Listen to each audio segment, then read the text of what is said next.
Breaking news today on Sekulow is Donald Trump is indicted by Special Counsel Jack Smith under the Espionage Act. Keeping you informed and engaged, now more than ever. This is Sekulow. We want to hear from you. Share and post your comments or call 1-800-684-3110. And now your host, Jordan Sekulow.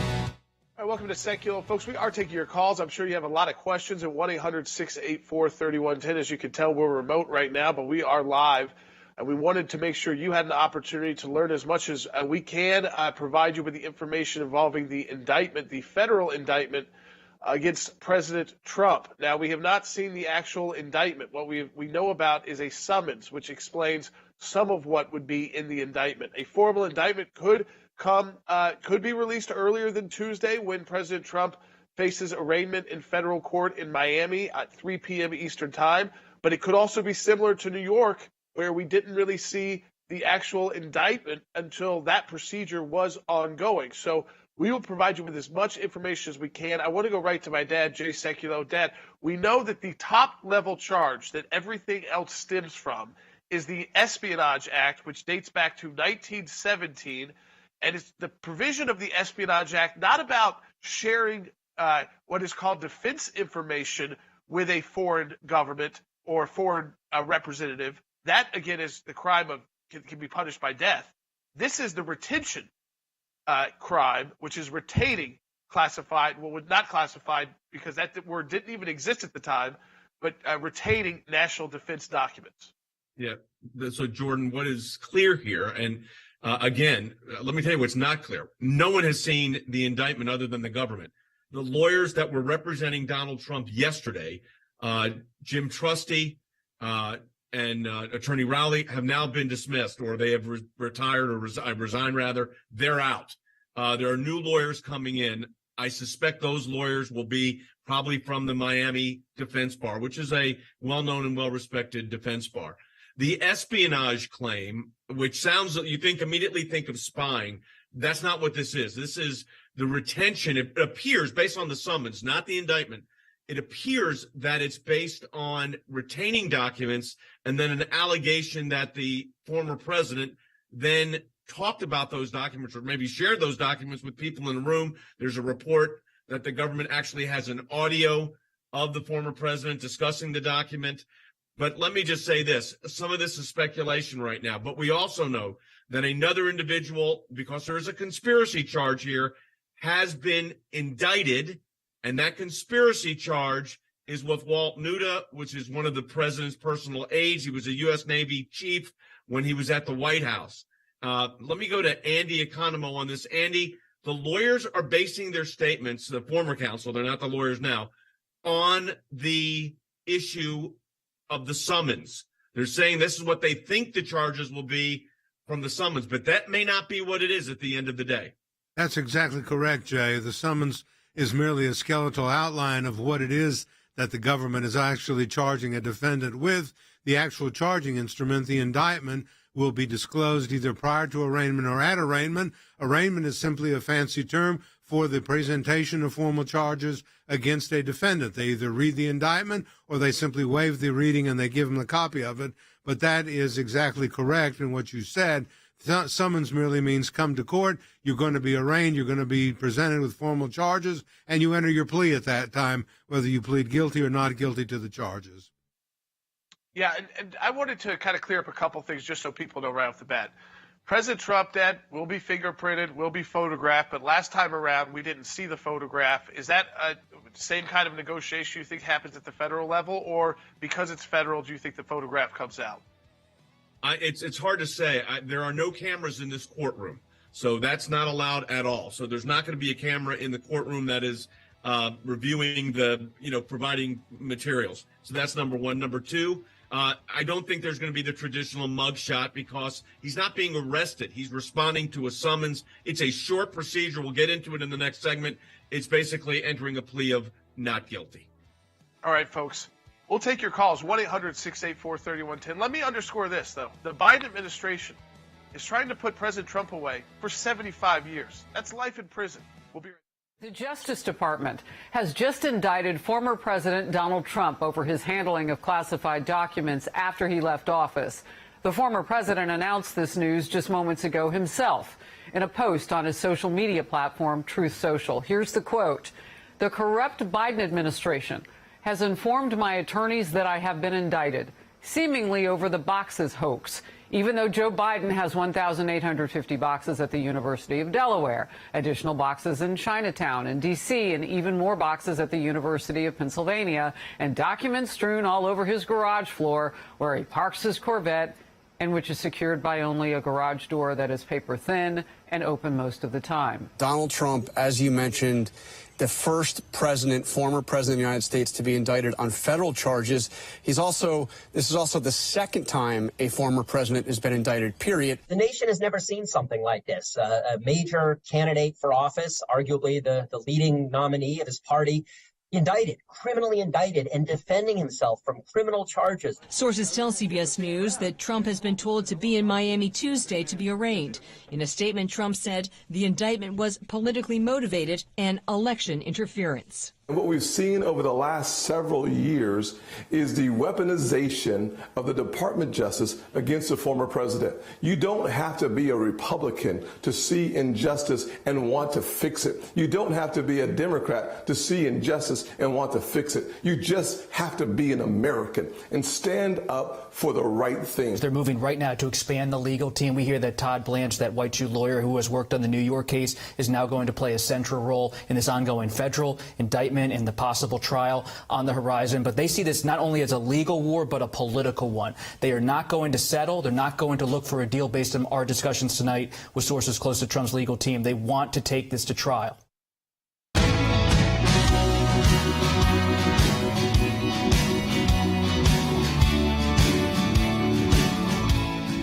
Welcome back to Sekulow. We are taking your calls to 1-800-684-3110. I just want to make clear here, with the charges that we know about in these summons that have been put together, would carry a maximum of about 75 years in prison. So think about this. Merrick Garland and the Biden administration, while Joe Biden is being investigated over his handling of classified documents, or national defense documents as the law actually pertains to them, because classification didn't exist when this law was actually written or when it was rewritten and redrafted. So they are asking for 75 years in prison against a former president of the United States and the leading candidate for the Republican Party to challenge Joe Biden in the next election.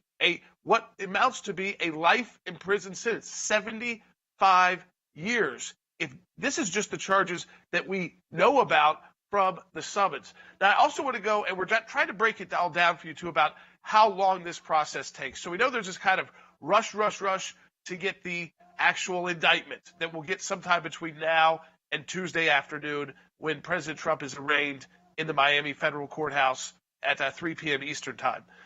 There's also then, Dad, the length of time this actually takes. I'm sure on a lot of people's minds right now, including a lot of Trump supporters, is could this trial be done before people even cast their votes for him? Not likely that could happen, because here's what happens next week. And I'm going to go to Andy in a moment to go through the particulars. He's going to answer the summons.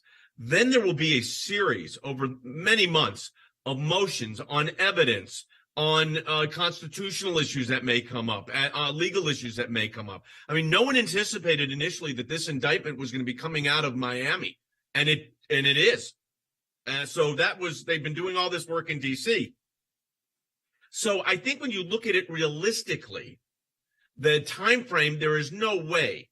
And under the constitutional protections, the president's allowed to make a vigorous defense. He's allowed to appear. You can't interfere with his running for office. He's the leading candidate, may well be the nominee.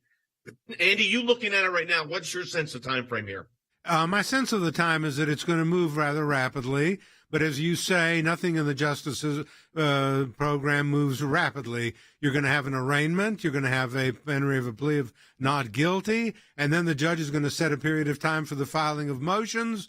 and then the government can file motions in response to the defense motions. There's going to be hearings on those motions. The judge is going to rule. There might even be interlocutory appeals, which means appeals to the Court of Appeals from rulings of the district judge on motions that are filed. So it could take a while for the process to unfold. And I think it's now June. I don't see this thing going to trial this year, quite frankly, to tell you the truth, because criminal cases just don't work that way. It takes a long time. Evidentiary hearings, as I said, motions, appeals, things of that nature, pretrial that occur in a case.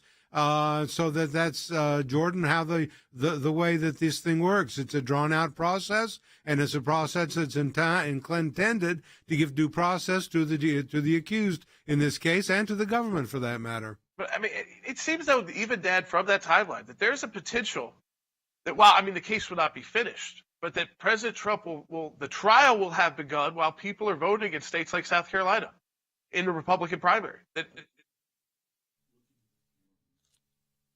early 2024, but still, that people will have to now decide when they vote. Talk about what sounds and feels like election interference from the Biden administration, because this will be hanging over President Trump. We will get a good sense probably the next week, Dad, whether or not this is a boost, which the Manhattan DA certainly was. I mean, President Trump has been kind of on a upswing, a roller coaster ride all the way up to the top since that indictment. If people respond the same way to this, as this is just a continuation of a witch hunt against an American politician you just happen to disagree with politically. Well, you also have to put this in the context of the Durham report that came out, which, as we know, because we represented the former president then, that whole Russia thing, the entire Mueller probe, all of that was bogus. There was no basis to start Crossfire Hurricane. There are irregularities being reported here already regarding witnesses, including the person that's the lawyer that is representing the individual, Walt Nuda, who's been indicted. That there's been allegations of some impropriety there. That's going to have to be reviewed by a judge as well. I don't know if you would get into a trial by next October, November. That would be lightning speed, and that would also keep the president off the campaign trail. And I think that would raise serious constitutional impact on our electoral process, our constitutional republic, the way in which we elect presidents and nominees to become president of the United States. Now, like you said, there's a political side, Jordan, of what happens when you get all this information in to the polling. But I think from a trial standpoint, what Andy just said, I want to go back to that for a moment. There is a lot that happens between now and a trial, Andy, including trips to the courts of appeals and even the U.S. Supreme Court. That's exactly correct, Jay. This is not something that simply you're arraigned, you enter your plea, and you go to trial the next week. That does not happen in this case, or in any case for that matter. You've got motions that are filed. You have challenges to the indictment that are going to be made by the defendants. You're going to have evidentiary hearings. You're going to have responses from the government. It's a drawn-out process. You may have a case, an instance here where an appellate court may intervene on an interlocutory basis, as I said, or it may even go, as you pointed out, Jay, correctly, on a matter to the Supreme Court. But we're trying to have a balance here between conducting a presidential campaign, which is ongoing at the same time as conducting a judicial proceeding. And the right of the president to defend himself is going to be put to the test here. The right of people to choose who they want. And by the way, an indictment does not prevent him from running for president. The indictment is simply an allegation and a charge by the grand jury, and the qualifications for president are set out in the Constitution. So it is a lengthy process, Jordan, that we're going to be seeing unfold over the entire year of 2023.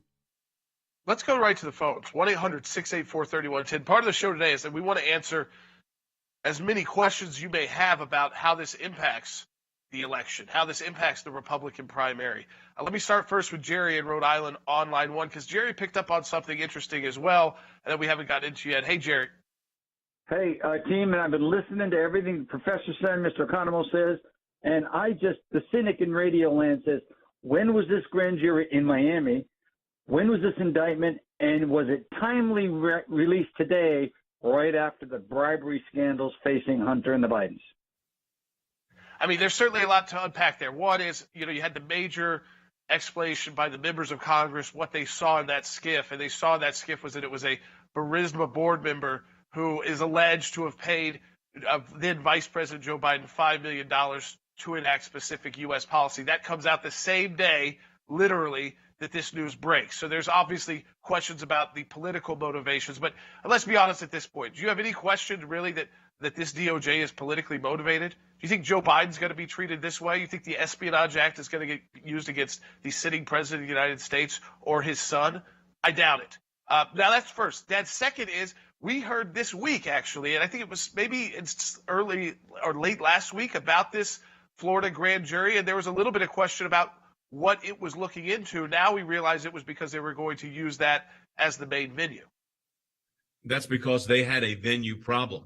The activities that serve as the corpus, the basis of the indictment, took place in Florida at Mar-a-Lago. They did not take place in Washington, D.C. So getting an indictment out of the D.C. grand jury could then raise another legal issue, which was it was improper from the outset. So you would have had to start all over again. And again, I think the Department of Justice chose this venue because they had to, not because they wanted to, because the truth of the matter is this is a better venue for Donald Trump. You'd rather be trying a case like this in Miami as a defense lawyer than you would in Washington, D.C.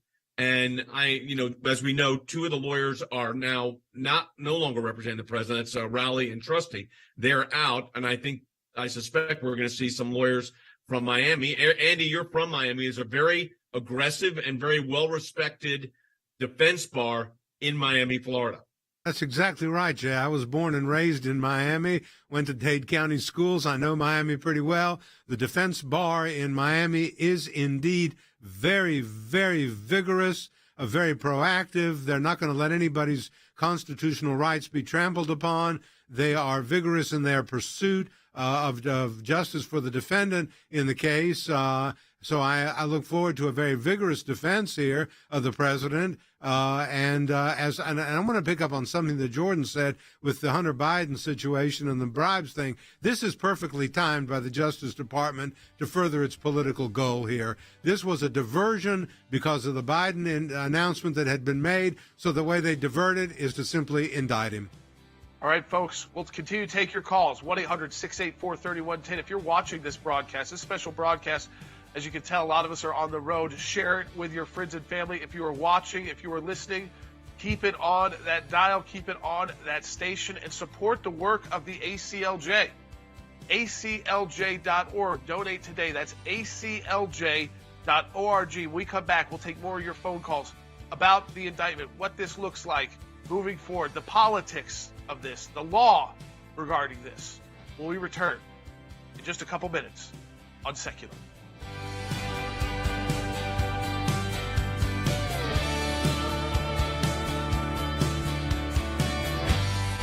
Sekulow. He's the executive director of the American Center for Law and Justice. Jordan, your father actually served as the lead outside counsel in that first impeachment trial of Trump. What do you make of these new charges? Listen, these are serious charges if they were against anyone of just an average American. What is shocking about this, of course, is that it's the first time we've seen charges like this against a former president. The DA in New York did it the first time with state charges. This is the first time with federal charges. And when you look at this law, where this stems from, as Jim Trusty said, it stems from the Espionage Act, which doesn't actually require spying. The act itself and the name is a little bit misleading into what's actually there. Just having documents, and they're not called classified documents in the act, and you won't find that language in a lot of these charging documents, I think, when they're actually released, because these laws actually predate the classification process. So you see national defense documents. But ultimately here, when you look at the law, the major penalties come from the dissemination of national defense documents. You know, you've seen the high-profile cases of government leakers. They were not prosecuted for having the information. They were prosecuted for sending out the information, either sharing it with a foreign government or just leaking it out to the media. In this situation, what we're told is that these are all charges stemming from retaining information. So even if we believe everything that's been reported so far is true, that would make this very unprecedented to bring federal charges against someone for the mere retention of documents who is in a negotiation with you on returning the documents that belong to the U.S. government. Think about what the Biden administration has done. They are literally attempting to put the former president of the United States and leading candidate for the Republican nomination in prison for the rest of his life for having pieces of paper.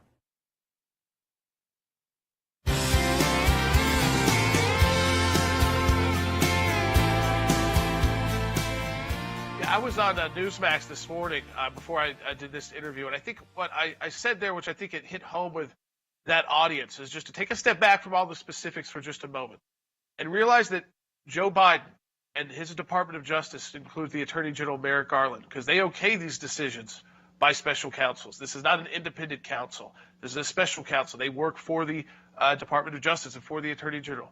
They okayed the charges that would put a former president and leading candidate right now in prison for the rest of his life. This would be a life imprisonment sentence because he had documents. He didn't share the documents. It's about retaining documents, and he was in a negotiation with turning them back. But yet the former vice president, who's had these documents, some of them since he was in the U.S. Senate, no one is expecting him to get a potential life sentence because of holding those documents. So to underscore the seriousness of these charges that have been green-lighted by what feels like a banana republic Department of Justice. These are charges that, if put together, and these are just the ones we know about, would put President Trump in anyone, really, because they care about 75 years in prison. It's a life in prison sentence. Now, it doesn't rise to the level of execution. That's the next charge in the Espionage Act, because there's no allegation that he shared this with a foreign government or foreign citizens to harm the United States. Those are the high-profile cases that you learn about, the Snowdens, the Rosenberg trials, the Jonathan Pollard, where you've actually got the dissemination, not the retention, but dissemination of classified documents. And even there, it has to be specific to certain national defense scenarios to elevate to a death penalty case. But when you combine, Dan, all of these charges, just for a minute, stepping back from the politics, in the politics in a sense, Joe Biden and Merrick Garland just okayed a life sentence against, they believe, they're not supposed to bring these charges if they don't believe them, that they believe Donald Trump should be in the jail for the rest of his life. They have to believe it beyond a reasonable doubt, because that's the standard upon which this case, when it goes to trial, will be tried. But I go back to what I said earlier. We just had the final Durham report. And while Durham was not successful, in my view, at all at bringing anything to justice, he tried 2 cases and he lost them both. So that was another waste of taxpayer money. But the one thing that did come out was that the whole Russia investigation and the whole Crossfire Hurricane, which was the predicate to all of this, never should have been authorized by the Department of Justice, period. Now, there's already been allegations by witnesses' lawyers of inappropriate conduct regarding the lawyers and the witness that will also be litigated. But I want to put this back into a framework. We now have, and we've not seen it yet, we have a summons. There will be an indictment unsealed probably today, Monday or Tuesday, of the former president of the United States, who happens to be the leading Republican candidate for president by a wide margin. And the question then becomes, if under our constitutional republic, it's up to the elected people, the individual, the citizens of the United States, to make this decision without the government putting their hand or thumb on the scale, you look at this and you say, this is not a dissemination case, at least it doesn't appear to be. It's a retention case, and they put their thumb, Andy, on the scale. Well, that's exactly right. This is an interference by the incumbent government to stay in power by politicizing the judicial process and simply saying, we are going to kill this guy and his chances of being president again of the United States by indicting him on a retention of documents. We're not saying that he gave these to a foreign power. We're not saying that he somehow is a traitor in that sense of the word. but we were negotiating with the National Archives about documents. He said I should keep them. They said, no, you should give them back. And meanwhile, with 53% of GOP persons favoring President Trump, the government now puts its finger on the scales, the incumbent government, and says, no, we're going to take care of this by simply indicting President Trump on these matters and say that national defense was impaired because he retained documents that he should have given over. This is a political prosecution. I feel like we are somehow in Palestine with Yasser Arafat running and locking up his political opponents until the election is over, Jordan. Yeah, I'm going to go to the phones now. The phone lines are full. And listen, I understand why people have a lot of questions. There's no bad questions, by the way, when we're talking about this complicated and groundbreaking. This is the first time a former president has been charged with federal crimes. New York was the first time a former president had been charged with state crimes. So this is all historic. And so we're starting from a place of uncertainty in some respect. But we can answer some questions definitively. And one of those is from Joyce in Florida on line 3. Hey, Joyce. Hi.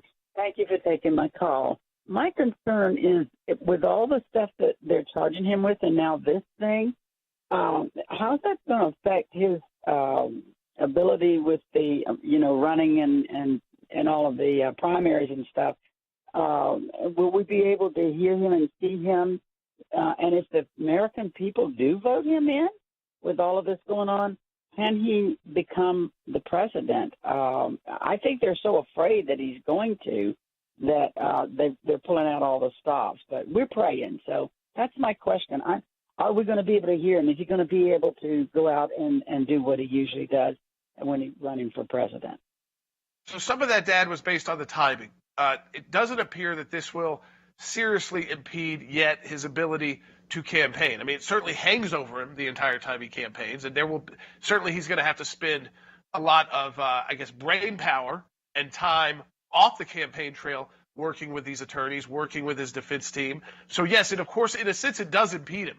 I mean, whether it's not an illegal impediment in the sense that there's no law that says he can't go campaign. He certainly is still qualified to be president. That qualifications clause is basically you just have to be a certain age, 35, and be a natural-born citizen and lived in the United States for at least 14 years. So he checks all those boxes. But I think Joyce was getting to the bigger question, Dad, which is fundamentally, could you actually be president if you were convicted of these charges? And what you brought up, something in a phone call earlier today we had, is that if you actually became president, it would actually make it easier. Well, sure, because under Article 2 of the United States Constitution, which sets forth the power of the executive branch, it's important to remember that the Department of Justice serves at the pleasure under the direction of the President of the United States. So if Donald Trump becomes the 47th President of the United States, if that were to happen, well, then his department, he would order, I'm sure, I haven't talked to him, so I don't know this, but you can imagine that this is exactly what's going to happen because it would only make sense. You believe it's a political prosecution, you instruct the Department of Justice to null pros or stop prosecuting the case. And when that order comes down from the Attorney General, that is the end, period. The case cannot go to trial. There is no case, at least on the federal claims. And then on the state claims, remember you got the New York AG and maybe something coming out of Georgia.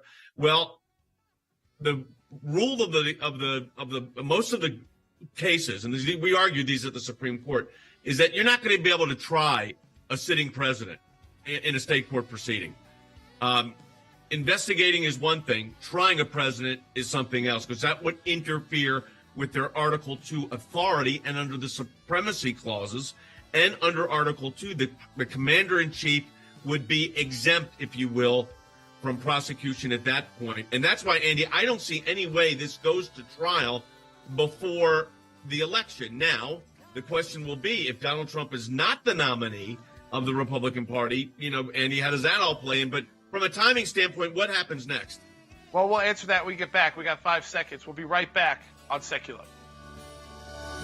ACLJ's work at the UN Human Rights Council is extremely important. The Human Rights Council is the entity within the United Nations body that is responsible for promoting and protecting all human rights. As the UN is currently the international stage to address these issues, We want to make sure we are there speaking up for the victims of religious persecution who are often dismissed and overlooked. Ministry of Presence is actually a very effective tool when fighting for justice. Through our European Center for Law and Justice, which is an NGO, we participate in each session, drafting written submissions and delivering oral interventions covering the most egregious human rights and religious liberty violations. We are committed to defending religious liberty and human rights worldwide, and we will continue to be actively engaged at the UN Human Rights Council and with its subsidiaries every chance we get. Visit aclj.org for more information. Keeping you informed and engaged, now more than ever. This is Sekulow. And now your host, Jordan Sekulow. Hey, welcome to the second half hour of Sekulow. Folks, we will take your calls at 1-800-684-3110. And folks have plenty of them, and I understand it because they found out last night President Trump received a summons. So we haven't seen the actual indictment, but the summons contains a summary of what you're going to be indicted for, so people are able to put together at least an outline of the kind of charges President Trump is facing in federal court.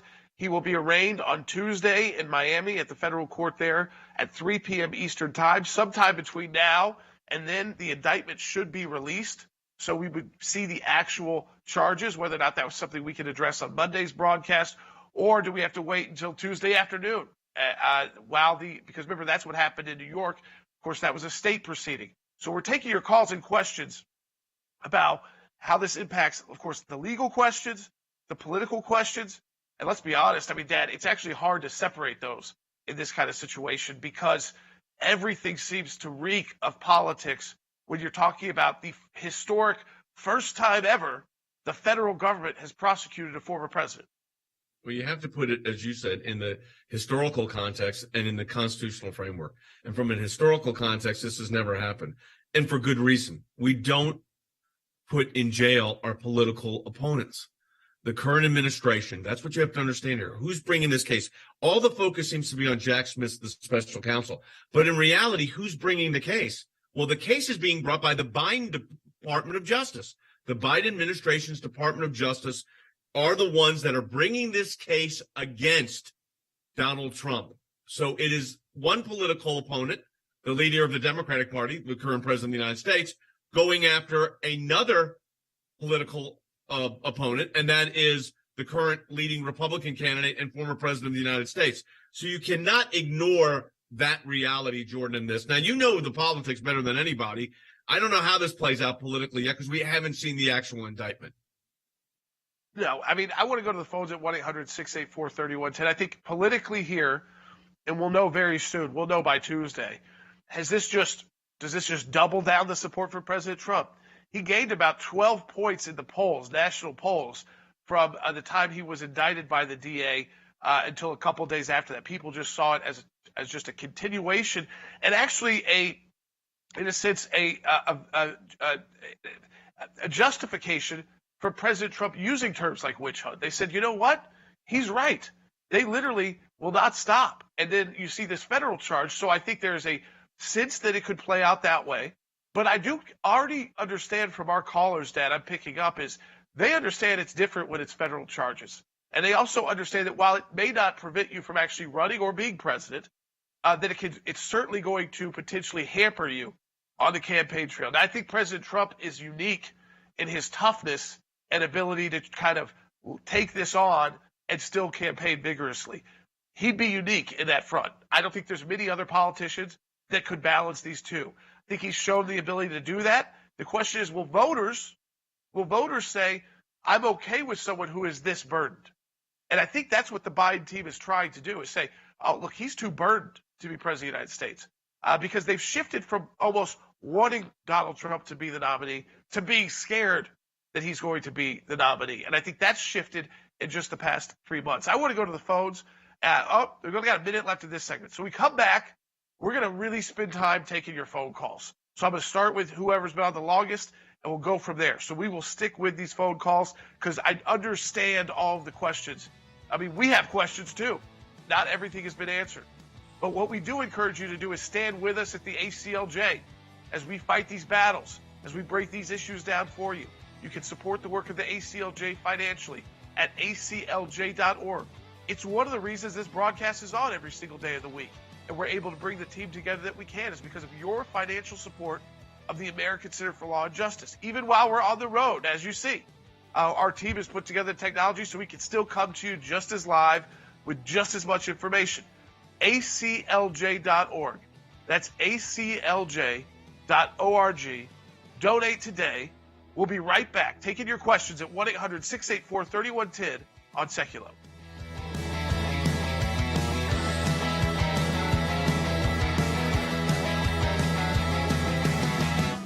Listen, I'll admit it, folks. I don't make always the best food choices. I've been trying lately. Maybe you've seen my body kind of change in front of your own eyes.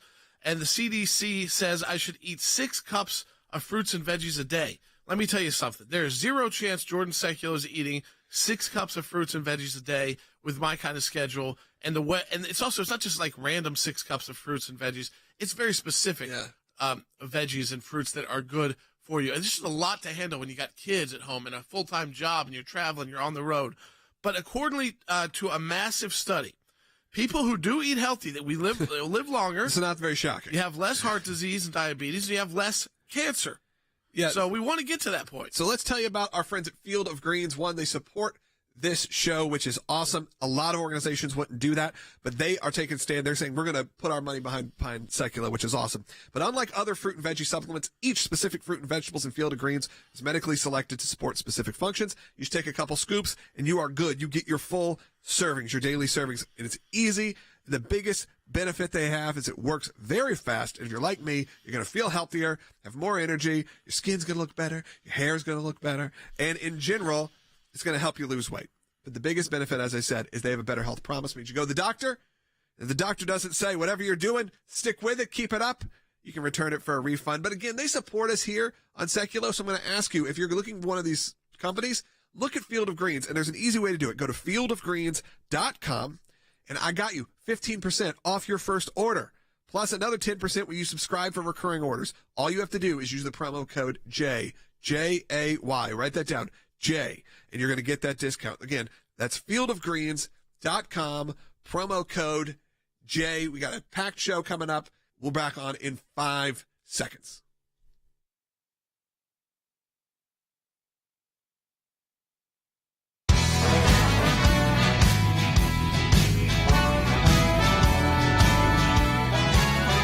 Welcome back to Sekulow. Let's go right to your phone calls. 1-800-684-3110. If you're joining us right now, you know why we're on the air and what we're talking about. We're talking about the federal indictment that is upcoming of President Trump. He's been summoned to face those indictments on Tuesday, and he will face those indictments on Tuesday, 3 p.m. Eastern Time, Miami Federal Court. There's been questions even what happened there. It looks like there was a change in venue because the Department of Justice realized they were going to have a fight on venue, so they wanted to kick that 6 months out of the case.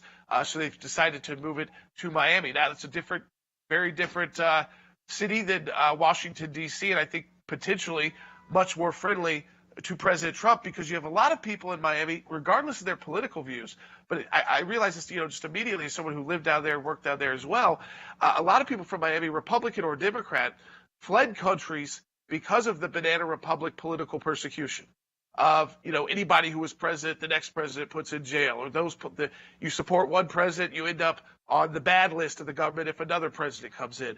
And they fled those kind of countries. So I think they will be uniquely inclined, a lot of that population and potential jury poll, to just not like the idea of prosecuting politicians and where this sends the country. But let's go right to your phone calls at 1-800-684-3110. We'll go to Don in Missouri on line 2. Hey, Don. Hey, first and foremost, thank you for having me on the show. President Trump declassified a whole slew of catalog of documents on his last day of being president. One of the files was Crossfire Hurricane, which I feel prompted the raid on Mar-a-Lago. Do you think that this indictment is because of a lot of the names on the declassified documents that President Trump took with him to Mar-a-Lago to hide or to cover up the names that were on the Crossfire Hurricane documents? Do you believe that that is part of the reason why they're coming after him so hard, even though the National Archive is unwilling to archive the declassified documents? Yeah, I mean, listen, I think that there's going to be, Dad, obviously, that will be part of this case is the declassification, which gets very interesting because there's not a lot of laws clear about that when it comes to the President of the United States, other than the understanding that they have complete declassification power that is unchecked by anyone else. Now, that doesn't continue on when you're the former president. And there is an allegation here, yet we haven't seen the actual document yet, the indictment. But there is one allegation that that would make this more similar to what we have seen in the espionage. Most of this looks like the retention of classified documents. But, Dad, there is one potential charge, if it turns out to be true, that how it was interpreted from the summons, that there was a moment where President Trump may have shared information that was classified. In this case, they would call it a national security document because that's what's really important to the law, that he might have shared that information with people. That's one of the allegations that at least is being discussed in the media right now, and that is that the former president, had in his possession a document that was not declassified. There's an audio tape purportedly of him with a transcript now that is out saying to the people that he was with, look at this document. And it was not declassified. It was an important document, and the transcript goes on and on. That could be that could be a serious hurdle. I mean, Andy, an allegation like that you had a document, you knew it wasn't declassified, which cuts against that whole declassification because I'm thinking about it issue a little bit. And that's why I don't know. All these extemporaneous statements being made on TV are so dangerous to a defense case, but we'll save that for another day. But this is out there right now, and that would be one of the bases of the espionage claim. Purportedly, it was a document about a military action in Iran. We don't know if he showed it to individuals, but they have a recording of him saying, I have this, look at this. This is something I was not declassified. It's a secret document. That could be trouble. Yeah, it could be trouble. I think that defense lawyers would have to look very carefully at that set of facts that have been reported. But I think one of the things that really we need to focus on is we have not seen the actual charges yet. And if the charges are based on 18 U.S.C. 793, that code section does not use the word classification or declassification at all. It simply says information relating to the national defense or relating to which could be used to the injury of the United States or the advantage of any foreign nation. So classification or not does not play into that code section whatsoever. Whether you disseminate classified information is immaterial. This 1917 law, and they're prosecuting them under, I think, if that's what it is, a law that was enforced during World War I, goes back to talking about national defense and the retention of documentation. He was negotiating with the National Archives about it. Why are you turning a civil case, an administrative case even, and ramping it up to a criminal case to destroy your political opponent? Yeah. I want to go back to the phones. Linda in New York on line 5. Hey, Linda, welcome to Sekulow. You're on the air. Hey, how you doing, Jordan? We're good. So, guys, what I want to say first is I want to give sympathy to the Robertson family for the gifts that Pat showered upon this country following the voice of God to do good. He was an amazing statesman, and we're going to miss him, but we'll see him one day in glory. The other thing I want to say is that the Manchurian candidate in the White House does not deserve to be called president. And my buddies over at ACLJ call him the president all the time. That's ludicrous. He's not the president. We all know that.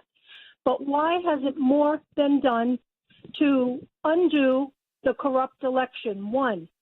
Number two, Mr. Donald Trump has done nothing but good for us, the working class, who no one's ever cared about in this country.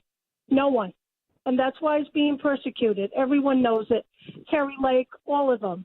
But my last question to you guys is, you are the best legal defense in this country to do for Donald Trump. If you don't do it, we can say goodbye to our republic.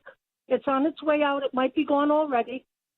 And we know what's going on with Biden and the Attorney General, just like Obama's Attorney General. Yeah. Well, I want to say this because there's a lot of stuff there. One, I think that President Trump and I think the advice is right, is we have to win this election cycle. And as much as we have seen the past election litigated, many states, maybe not yours in New York, but many states have taken efforts to secure the election and to change election laws to make them more clear.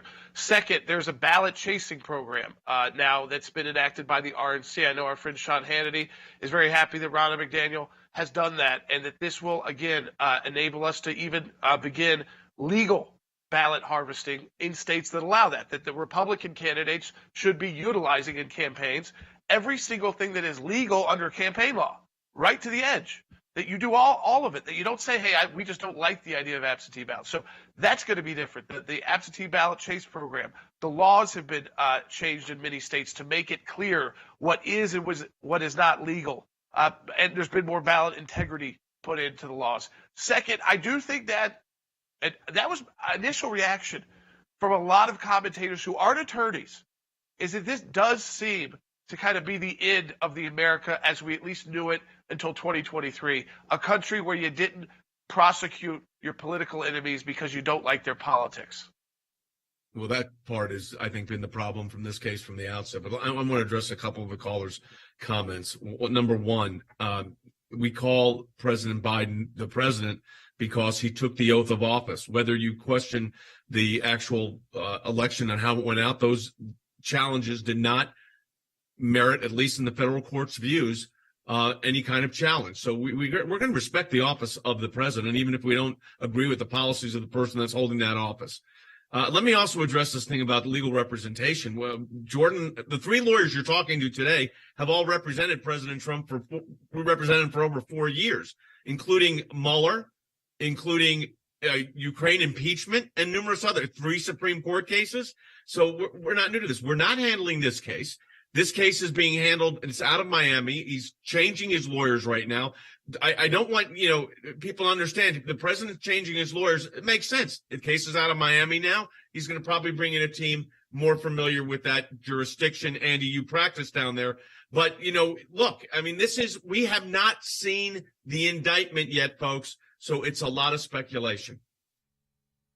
Well, that's right. There is a lot of speculation as to what is going to happen. But I think we need to know, as you say, to realize that until those charges come out, we really don't know what the allegations are. We speculate that it's about gathering and transmitting defense information, destruction of records, tampering with witnesses, false statements, and so forth. But I want to see the actual indictment itself to see what the charges are. And I'm confident, and to what this caller said, I'm confident that there will be lawyers chosen from Miami, from the Southern District of Florida, who will vigorously defend the president in this case, who are going to take these charges, who are going to really analyze them, are going to file motions with respect to them, and bring this thing to a conclusion, and I hope successfully for President Trump. Well, I believe this is wrong. I believe it's illegitimate. I believe it's politically motivated. I think if you're President Trump and also the allies of President Trump, you better take this very seriously. I think they are. These are very serious. Like I've said to you, I want to underscore one more time. If you're convicted of this, 75 years cumulative in prison, that's a life sentence for almost anybody, but definitely President Trump. And that's what Joe Biden and Merrick Garland okayed bringing charges against the former president with.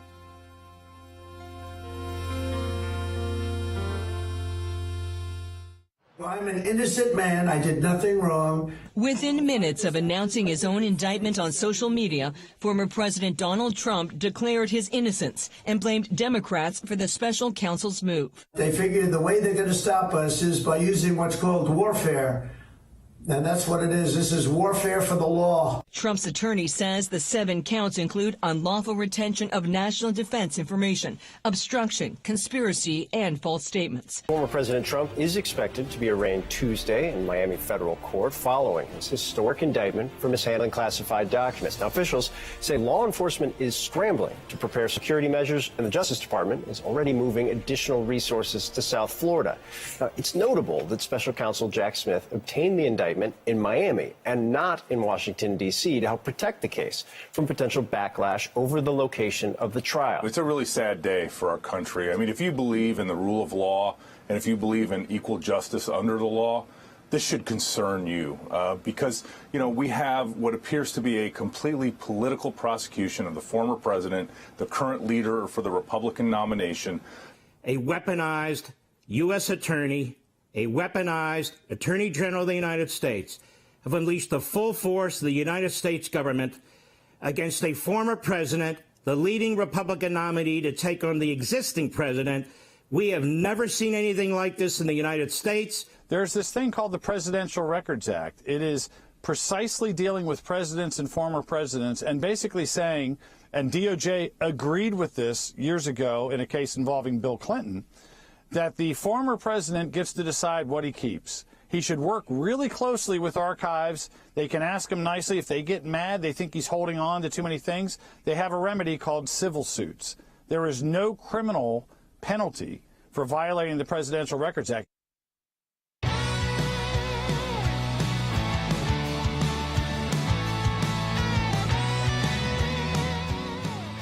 All right, welcome back to Sekulow. We are taking your calls to 1-800-684-3110. A bit of breaking news. We kind of referenced this in the beginning of the show, but a second indictment has come forward. This is of a Trump aide. Dad, you mentioned this Walt Nada, who served as a Trump personal aide and a valet in the White House and later at Mar-a-Lago, has been indicted by Special Counsel Jack Smith. What this also tells us, Dad, then I want to get to the phone calls, but just briefly, is Donald Trump is now clearly not the only person who's going to be indicted in this matter.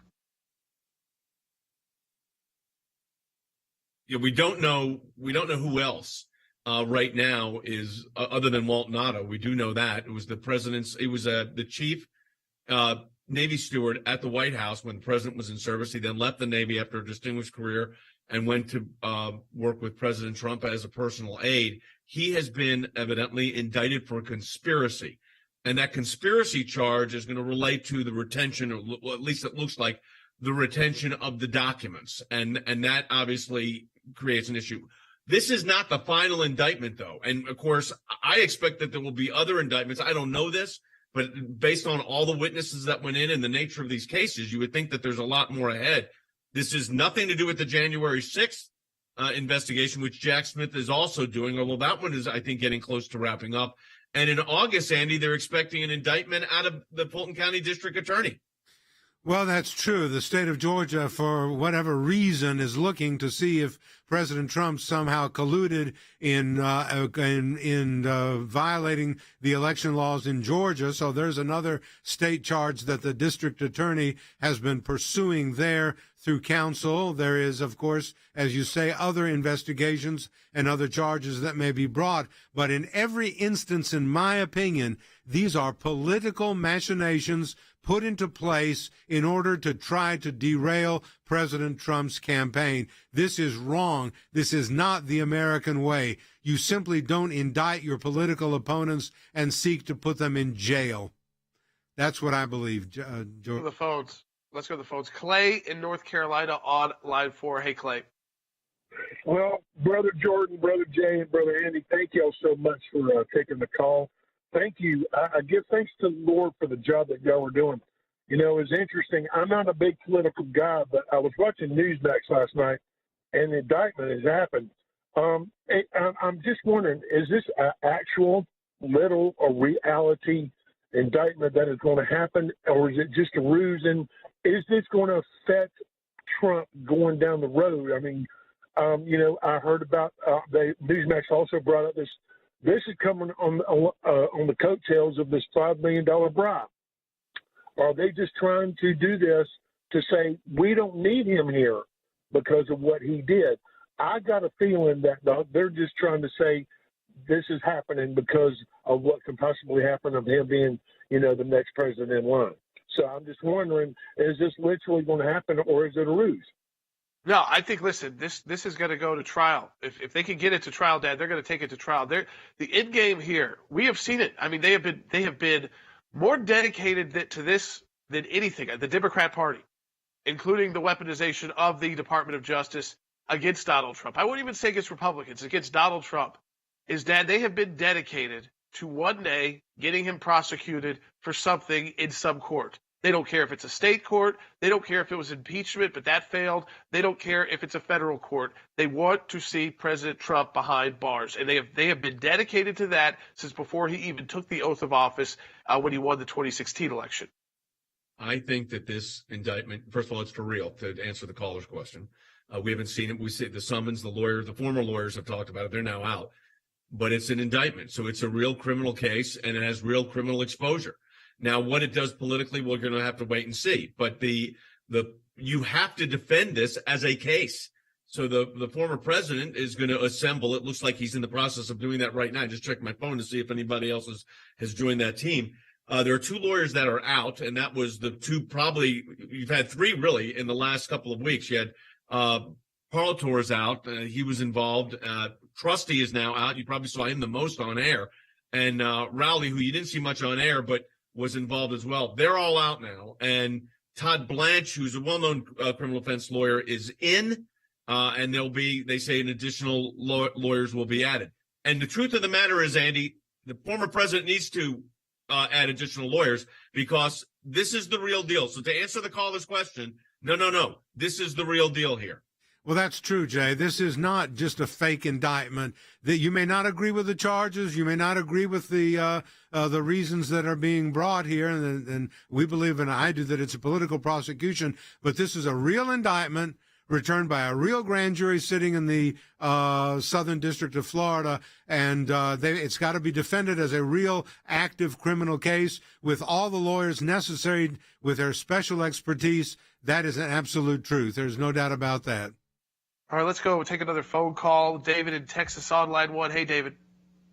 Hey, thank you, guys.